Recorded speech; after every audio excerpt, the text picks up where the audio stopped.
সুরক্ষা। এই সুরক্ষা আসলে কি? এটা কি কোনো কবচ নাকি কোনো সীমা? এই সুরক্ষা আসলে অন্য কিছু। আমাদের মাতা পিতা, আমাদের প্রিয়জন, আমাদের বন্ধু, এই সমাজ, আমাদের শুভাকাঙ্ক্ষী, আমাদের আত্মীয়, এনারা সবাই আমাদের জীবনে কোনো না কোনো ভাবে সুরক্ষা দিয়ে থাকেন, একটা কবচ দিয়ে থাকেন কোনো না কোনো রূপে। কিন্তু দেখতে গেলে আমাদের পরাক্রমের পথে, আমাদের বীরত্বের পথে, আমাদের সাহসের পথে এই সুরক্ষাই সবথেকে বড় বাধা হয়ে দাঁড়ায়। একবার ভেবে দেখুন, যদি আপনি কোনো সুরক্ষাই না পান, বা যদি আপনি এই সুরক্ষা ভেঙে বাইরে আসতে পারেন, তাহলে আপনার বীরত্ব চরম সীমায় পৌঁছে যায়। কেন? কারণ তখন আপনি জানেন যে এই সংসারের সম্মুখীন আমাদের নিজেদেরই হতে হবে। আপনি বুঝে যান যে শত্রুর সম্মুখীন এবার নিজের বলের দ্বারা, নিজের পরাক্রমের দ্বারা, নিজের সাহসের দ্বারা করতে হবে। আর তখন আমাদের মনের মধ্যে এই শক্তি জাগ্রত হয়। এই শক্তি অন্তরেই বসবাস করে। শুধু এটা চিনে নিতে হবে, একে জাগ্রত করতে হবে। আর এটা সুরক্ষা ভেঙে যাওয়ার পরেই সম্ভব হয়। আর যারা নিজের শক্তি সম্পর্কে জানেন, যিনি নিজেই জানেন তিনি কতটা শক্তিশালী, তিনি নিজেই নিজের সুরক্ষা কবচ চিরকালের মতো ভেঙে ফেলে দেন, ঠিক কর্ণের মতো। আর তারপরে দেখুন, আপনার পরাজয় হোক বা বিজয়ী হোক না কেন, সেটাই অনেক বড় হয়, সেটাই প্রশস্ত হয়ে থাকে। সেই জন্য ত্যাগ করুন নিজের ভয়কে, নিজের আশেপাশের এই সুরক্ষা চক্রকে ভেঙে ফেলুন, আর সম্মুখীন হন এই সংসারের নিজের শত্রুর সম্মুখীন হন। পরাক্রমের এই অঙ্কুর, তা অঙ্কুরিত হওয়ার জন্য বীজের উপরের এই কবচ, এটা ভেঙে যাওয়া অতি আবশ্যক। আসুন আমার সাথে ভালোবেসে বলুন, রাধা রাধা।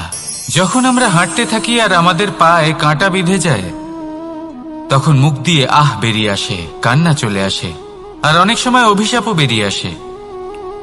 কিন্তু আমরা কি কখনো এটা এইভাবে দেখেছি, এইভাবে ভেবেছি যে আমরা যে পথে চলেছি সেই পথে কাঁটা বিঁধেছে, নাকি আমরা সেই পথ নির্বাচন করেছি যাতে শুধুই কাঁটা রয়েছে?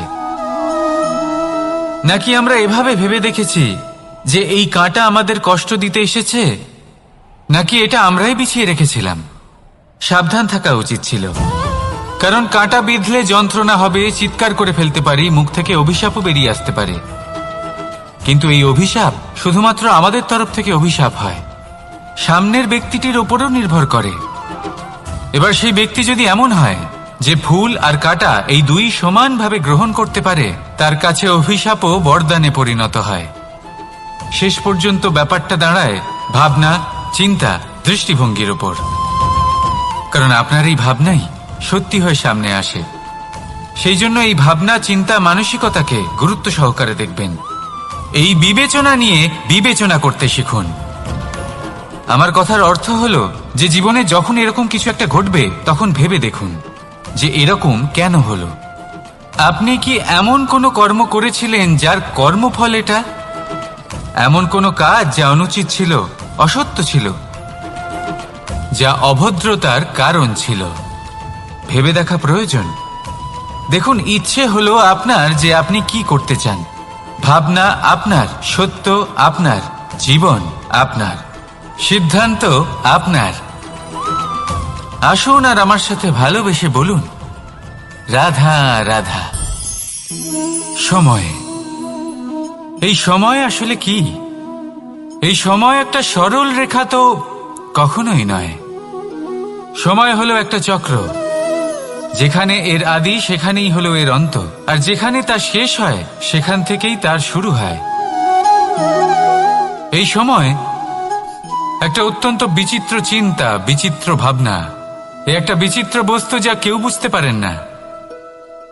এই সময়ের লীলা, এর কোনো প্রমাণ নেই, কোনো জ্ঞান নেই, কোনো পরিমাপ নেই।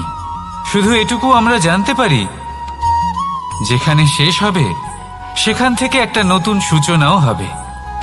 যা আজ আপনার কাছে আছে, কাল অন্য কারোর কাছে যাবে, তারপরে তার কাছ থেকেও অন্য কারোর কাছে যাবে, তারপরে তার থেকেও ছিনিয়ে নেওয়া হবে। এই নিয়তির একজনের কাছ থেকে অন্যজনের কাছে আদান প্রদানের এই সময় হলো আপনার সময়। এই সময়ের সদ্ব্যবহার করুন, এই সময়কে বাঁচুন। আপনাকে শুধু এটাই সুনিশ্চিত করতে হবে যে আপনি কোন পক্ষে আছেন। আর সত্যি বলতে কি, আপনার জীবনের পরিণাম নির্ভর করে আপনার নির্বাচনের ওপর। আপনি কোন পক্ষ নির্বাচন করছেন। তাহলে মনে রাখবেন, জীবনে সেই পক্ষই নির্বাচন করবেন যা চয়ন করার পরে আপনি সুখ অনুভব করবেন, আপনি সন্তোষ লাভ করবেন, প্রসন্নতা লাভ করবেন। আর আমি এটাই সুনিশ্চিত করব যে এই পক্ষ যেন শান্তির পক্ষ হয়, এই পক্ষই যেন প্রেমের পক্ষ হয়। তাহলে চিন্তা করবেন না, আর আসুন আমার সাথে ভালোবেসে বলুন রাধা রাধা।